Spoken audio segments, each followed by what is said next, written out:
Welcome back to our YouTube channel. So ಏನ್ ಮಾಡ್ತಾ ಇದೀವಮ್ಮ? ಕೋಡ್ಬಳೆ ಮಾಡ್ತಾ ಇದೀವಿ. ಅದಕ್ಕೆ ಬೇಕಾಗಿರೋ ಪದಾರ್ಥಗಳು 1 ಕಪ್ ಅಕ್ಕಿ ಹಿಟ್ಟು ತಗೊಂಡಿದ್ದೀನಿ, 1/4 ಕಪ್ ಮೈದಾ ಹಿಟ್ಟು ತಗೊಂಡಿದ್ದೀನಿ, 1/4 ಕಪ್ ಕಡಲೆಪಪ್ಪು, ಮತ್ತೆ ಒಂದು ಅರ್ಧ ಸ್ಪೂನ್ ಎಳ್ಳು ತಗೊಂಡಿದ್ದೀನಿ, ಹುರಿದು ಇಟ್ಕೊಂಡಿರೋ ಎಳ್ಳು, ಮತ್ತೆ ಇದೊಂದ್ ಸ್ವಲ್ಪ ಹಿಂಗು, ಒಂದ್ ಸ್ವಲ್ಪ ಸೋಡಾ, ಮತ್ತೆ ಒಂದ್ ಸ್ವಲ್ಪ ಅಜ್ವಾನ, 1 ಸ್ಪೂನ್ ಚಿಲ್ಲಿ ಪೌಡರು, ಸ್ವಲ್ಪ ಕರಿಬೇವಿನ ಸೊಪ್ಪು, ರುಚಿಗೆ ತಕ್ಕಷ್ಟು ಉಪ್ಪು. ಇದನ್ನೆಲ್ಲ ಒಂದು ಮಿಕ್ಸಿ ಜಾರಿಗೆ ಹಾಕೊಳ್ಳೋಣ. ಒಂದ್ ಸ್ವಲ್ಪ ಇದನ್ನ ಪುಡಿ ಮಾಡ್ಕೊಂಬರೋಣ. ಇದನ್ನು ಇದಕ್ಕೆ ಹಾಕ್ತಿದ್ದೀನಿ. ಮತ್ತೆ ಚಿಲ್ಲಿ ಪೌಡರ್ ಅದೆಲ್ಲ ಚೆನ್ನಾಗಿ ಮಿಕ್ಸ್ ಆಗುತ್ತಲ್ಲ, ಅದಕ್ಕೆ ಎಲ್ಲ ಅದಕ್ಕೆ ಹಾಕ್ತಿದ್ದೀನಿ ನಾನು. ಕೊಂಬರೋಣ. ನೋಡಿ ಇದನ್ನ ರುಬ್ಕೊಂಡ್ ಬಂದಿದ್ದೀನಿ. ನೋಡಿ ಎಷ್ಟು ಪುಡಿ ಆಗ್ಬೇಕು, ಇಷ್ಟು ಪುಡಿ ಆದ್ರೆ ಸಾಕು. ಇದಕ್ಕೆ ಹಾಕೊಳ್ಳೋಣ. ನೋಡಿ ಇದಕ್ಕೇನೆ ಅಕ್ಕಿ ಹಿಟ್ಟು ಹಾಕೊಂಡ್ಬಿಟ್ಟಣ,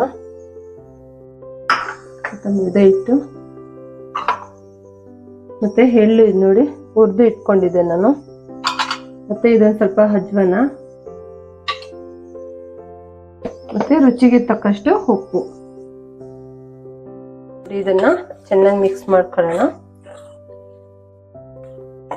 ಎಷ್ಟು ಈಸಿ ಅಲ್ಲ, ಆರಾಮಾಗಿ ಒಂದು 5 ಮಿನಿಟ್ಸ್ ಅಲ್ಲೆಲ್ಲ ರೆಡಿ ಮಾಡ್ಬೋದು. ಹೌದು, ಮಾಡ್ಕೋಬಹುದು. ಅಂಗಡಿಗಳಲ್ಲೆಲ್ಲ ಒಂದ್ ಸ್ವಲ್ಪ ದಿವಸ ಆದ್ಮೇಲೆ ಮುಗ್ಗಾಗಿರುತ್ತೆ. ಹೀಗೆ ನಮ್ಗೆ ಎಷ್ಟು ಬೇಕೋ ಅಷ್ಟು ಯಾವಾಗ್ಲೂ ಮಾಡ್ಕೋಬಹುದು ಮನೇಲೆ. ಒಂದು ½ ಅನ್ ಅವರ್ಗೆ ಆಗೋಗ್ಬಿಡುತ್ತೆ. ಈಗ ನೋಡಿ ಇದಕ್ಕೆ ಕಾಯ್ದಿರೋ ಎಣ್ಣೆ ಹಾಕೊಳ್ಳೋಣ. ನಾನು ಕಾಯಕ್ಕೆ ಇಟ್ಕೊಂಡಿದ್ದೀನಿ ಎಣ್ಣೆನಾಗ್ಲಾಡಿ. ಇದ್ರಿಂದನೇ, ಈ ಬಿಸಿ ಎಣ್ಣೆ ಹಾಕೊಳ್ಳೋದ್ರಿಂದನೇ ಕ್ರಿಸ್ಪಿಯಾಗಿ ಬರುತ್ತೆ ಕೋಡ್ಬಳೆ. ಇವಾಗ ಇದನ್ನ ಚೆನ್ನಾಗಿ ಮಿಕ್ಸ್ ಮಾಡ್ಕೊಳ್ಳೋಣ. ಹಾಗೆ ಕೈ ಇಡ್ಬೇಡಿ, ಬಿಸಿ ಇರುತ್ತೆ. ಒಂದ್ ಸ್ವಲ್ಪ ಹಿಂಗ್ ಮಿಕ್ಸ್ ಮಾಡ್ಕೊಂಡ್ಬಿಟ್ಟು ಆಮೇಲೆ ಕಲ್ಸ್ಕೊಳ್ಳೋಣ.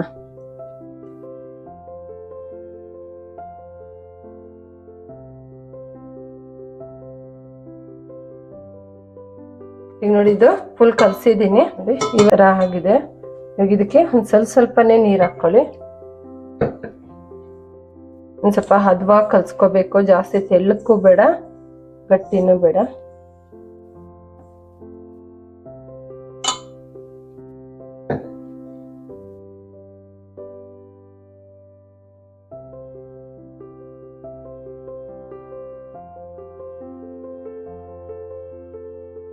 ಇಷ್ಟ ಅದಕ್ಕೆ ಬಂದ್ರೆ ಸಾಕು.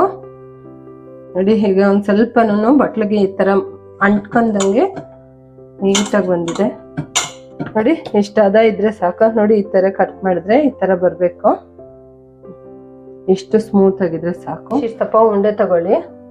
ನೋಡಿ ಇದನ್ನ ಈ ತರ ರೌಂಡ್ ಮಾಡ್ಬಿಟ್ಟು ನೀಟಾಗಿ ಮಿದ್ಬಿಟ್ಟು ಇದನ್ನ ಹಿಂಗ್ ಮಣೆ ಮೇಲೆ ಈ ತರ ಮಾಡೋಣ. ತೆಳ್ಳಕ್ ಮಾಡ್ಕೊಳ್ಳೋಣ. ಒಳಗಡೆ ಎಲ್ಲ ಚೆನ್ನಾಗಿ ಬೇಯುತ್ತೆ ತೆಳ್ಳಕ್ ಮಾಡ್ಕೊಂಡ್ರೆ. ಈಗ ಇದನ್ನ ಈ ತರ ಪ್ರೆಸ್ ಮಾಡ್ಬಿಟ್ಟು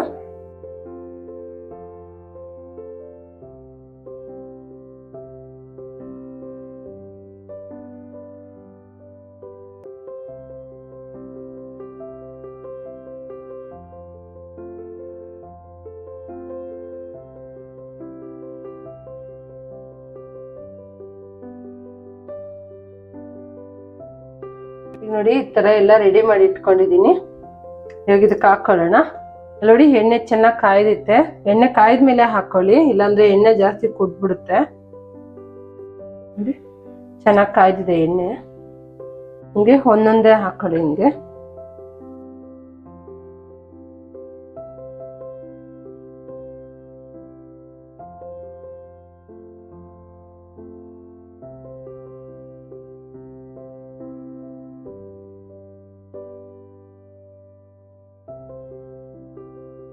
ನೋಡಿ ಈ ತರ ಹಿಂಗೆ ಉಲ್ಟಾ ಹಾಕೊಂಡು ಬೇಯಿಸ್ಕೊಳ್ಳಿ. ನೀಟಾಗಿ ಅದು ಬ್ರೌನ್ ಕಲರ್ ಬರೋ ತನಕ ಚೆನ್ನಾಗಿ ಬೇಯಿಸ್ಕೋಬೇಕು. ಅದು ಒಳಗಡೆ ಎಲ್ಲ ಹಿಟ್ಟು ಹಂಗಂಗೆ ಇದ್ಬಿಡುತ್ತೆ ಇಲ್ಲ ಅಂದ್ರೆ.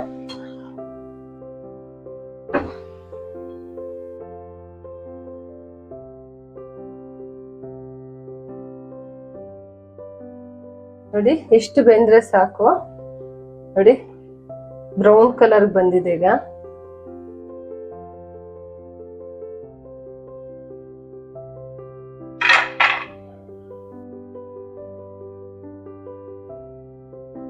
ಈಗ ಕ್ರಿಸ್ಪಿ ಕೋಡ್ಬಳೆ ರೆಡಿ ಆಗಿದೆ.